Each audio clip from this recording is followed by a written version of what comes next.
సింహము వలె వారు నోళ్ళు తెరుచుచున్నారు. నోళ్ళు ఎలా తెరుస్తూ ఉన్నారంట? ఇందాక తమ్ముడు కొన్ని మాటలు చెప్పాడు. ఏమన్నాడంటే, నిన్ను నువ్వే రక్షించుకో, మమ్మల్ని కూడా రక్షించు అని దొంగలు అంటూ ఉంటున్నారు. మిగతా వాళ్ళు ఏమంటున్నారు?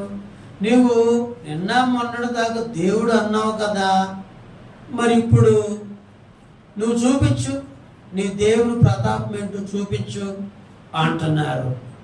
మరి కొంతమంది అంటున్నారు, నిన్న మొన్న నేను దేవుని కుమారుణ్ణి అని పెద్ద పోజులు చెప్పావుగా, నేను పైనుంచి దిగొచ్చాను అన్నావు కదా, నా తండ్రి దేవుడు అన్నావు కదా, మరి ఇప్పుడు చూపించు.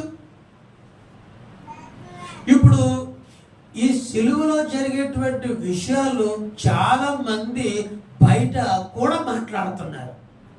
బయట కూడా, అరే ఈయన దేవుడు అయితే మరి 3 మేకుల్లోంచి బయటకు రాలేదేంటి అని ఆ రోజుల్లో మాట్లాడారు, ఈ రోజుల్లో కూడా మాట్లాడుతున్నారు.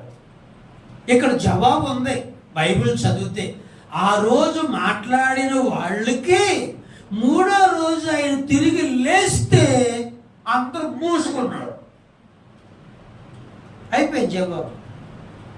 దిగొస్తే నమ్ముతానన్నారు కదా, మరి 3 దినాల్లో తిరిగి లేచాడు, దిగొచ్చాడు, మరి నమ్మారా?